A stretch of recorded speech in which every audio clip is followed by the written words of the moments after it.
So this is a hot topic. Closing the shutter automatically when your camera is off. This is an view. Everybody has some view on it, like filters on your lenses. My view is for photography. I think it's a bad idea, and we'll try to explain why. For video people, maybe because they have a more chance of having um, dust on the sensor, and also maybe can't avoid it as much. For photography, it's quite easy to open up your lens and basically hide the problem a bit more. It's also easier to remove it after the fact. But I do want to show you and tell you why I think it's a bad idea. And for most people, yeah, so let's get into it. So if we look at the camera, let's first show you where to find this function and then talk about it.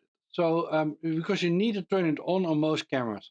And in my view, this function was added not really because Sony believed it was a good idea, but because many YouTubers kind of forced them into it. Canon started doing it, and then Nikon followed, and I think Nikon did it the correct way on the Z9 only because it has no shutter at all. It only has a physical barrier, but Sony added it with its normal shutter, and there is the core of my problem. In this case, this is an A1. The shutter assembly is about $600 before work if you need to have it replaced. On the normal camera or a non A1, it's probably around $300. Still a lot of money.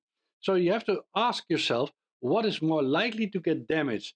The sensor by having dust on it, which is easily removed, either using the internal build function or using something like static brush or whatever you want to use. There are different ways of cleaning it up, but it's not really a blower, of course, it's your first tool.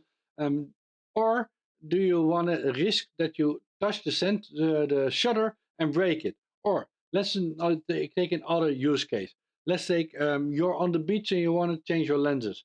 What is more likely that you have a piece of sand on your sensor that you can blow off easy, or a piece of sand becomes stuck on your shutter and then moves up and into your shutter and then breaking it. My opinion, the last one is way more dangerous, and I don't want to risk that. For video, I can maybe see a logic in it.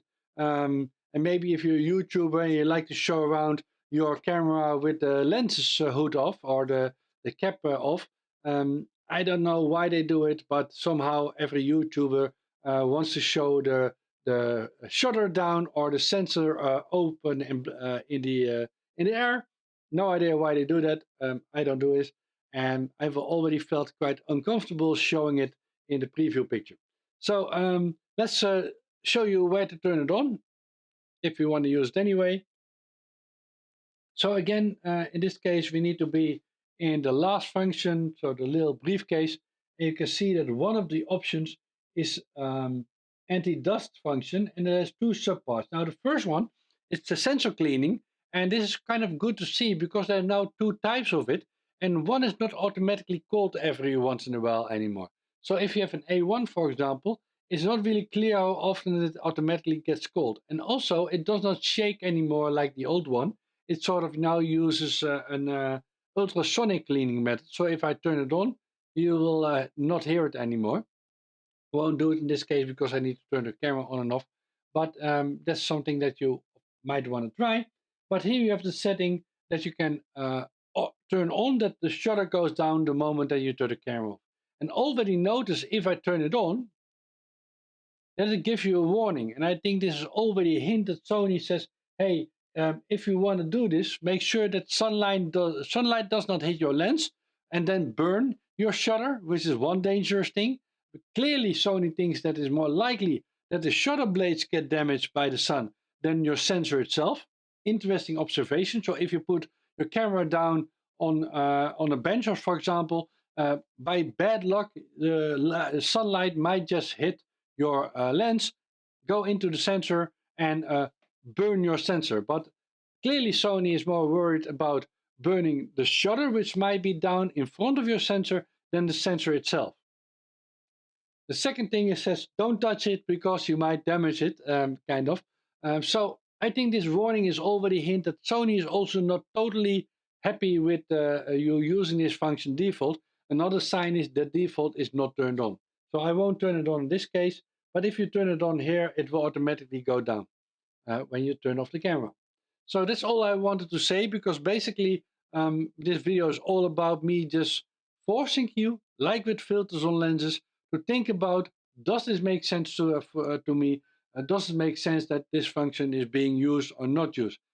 Don't just turn it on because you saw it somewhere on YouTube. Think for yourself. Do you want to risk danger of your shutter being damaged with maybe $600, $700, $800 of damage? Or do you want to limit the risk of having some dust on your sensor that's quite easy to remove? The call is yours, but I voted to not use this function. So thank you for watching. Join us in the Discord. I will put it in the description again. And like this video if you agree or not agree, but at least that others will see also this video on YouTube by pushing it a little bit. So thank you for watching and see you in the next one. Bye bye.